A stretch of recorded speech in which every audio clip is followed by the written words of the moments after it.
Hi, let's talk about shadowing. Shadowing proposes to do several things. To render the language subconscious by repeated copying. So it supposedly improves pronunciation and grammar.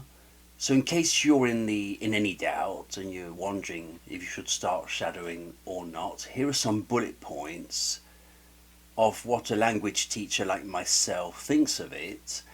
And before we start, please remember that my stance on learning is always with efficiency in mind, speed, and what I know of real learners who live in real reality with limited time and energy. So I'm not talking about university research theories. I'm not talking about super passionate people who have plenty of time to dedicate to language learning.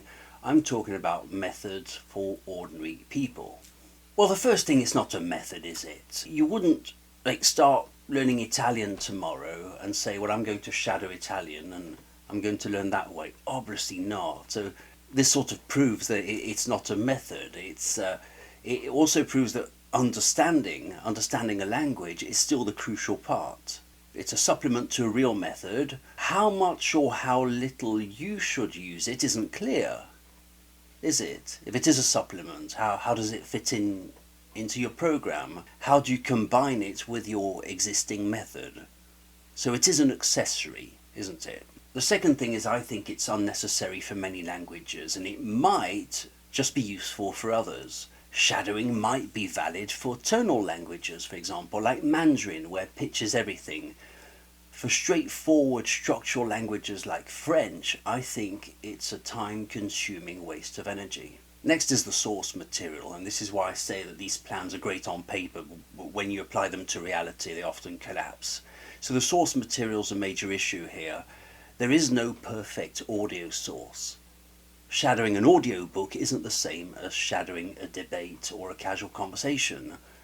So I think that learners will likely mimic artificial theatrical speech patterns without realizing it. And if they do so for too long, it leads to problems. And besides that, I think it's just a long way around a very simple problem. If we're speaking about French, just learn how it works. It used to be my icebreaker. The pronunciation of French used to be my icebreaker with kids as young as 8. We sorted it within 2 hours, you see. The next thing is I think there's a certain subconscious delusion here, There's a delusion happening about this supposed transfer of conscious to subconscious. You can't just bridge the gap towards the subconscious if you haven't mastered the conscious mechanics first. Language learning has to be a conscious effort. First you learn consciously, then you speed things up until you don't have to think anymore, or at least a lot less. You can't just expose yourself to a language by doing force reading, sort of artificial repetition, and hope that it becomes subconscious. I really don't think it's going to work. I don't see how it could work. There's also a big behavioral mismatch that we don't talk about.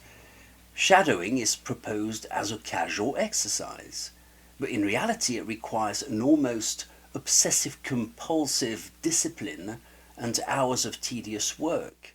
From what I know of reality, from seeing so many learners, a learner who can't find time for a basic worksheet will never sustain the brutal schedule required for shadowing to actually show results. Do you imagine the focus and sheer determination you need to start shadowing for hours on end?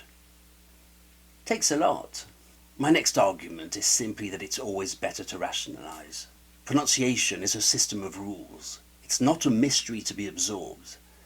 So a 5-minute technical explanation on French prosody and letter-to-sound relationships is more effective than 10 hours of blind shadowing. I've never seen a pronunciation error that couldn't be cured faster through logic and feedback than through imitation.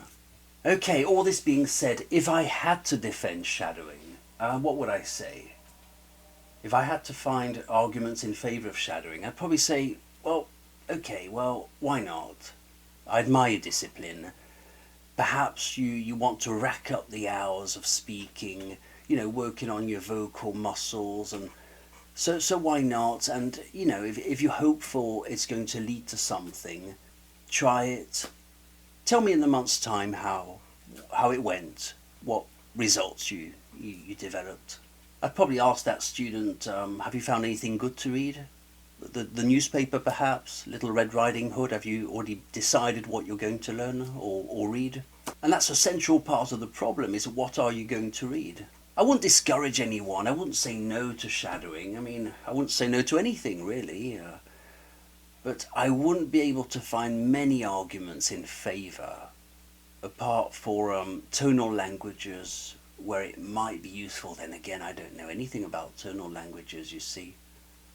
I don't know those languages, so it might not even be useful for them. Maybe we're still back to the same solution of rationalizing tonal languages also. And that's if you know what problem you're trying to work on. So you have to have that knowledge about language learning to isolate a problem, a pronunciation problem, and know what you're trying to achieve. You know, that's why I say, if you're going to do shadowing, I think you really need that level of language learning almost as a passion to know what you're trying to achieve. You see, you have to be quite good at language learning, I think, to even do any shadowing. I don't think it's for everyone at all. So that was my take on shadowing. My name's Chris from OuiCommunicate. Please do tell me in the comments what you thought about it. I hope it was useful, especially if you're hesitating between putting in the hours of shadowing and not putting in the hours of shadowing. Tell me what you thought. I hope it was useful. Find me at OuiCommunicate.com. I teach French. See you in the next video. Bye.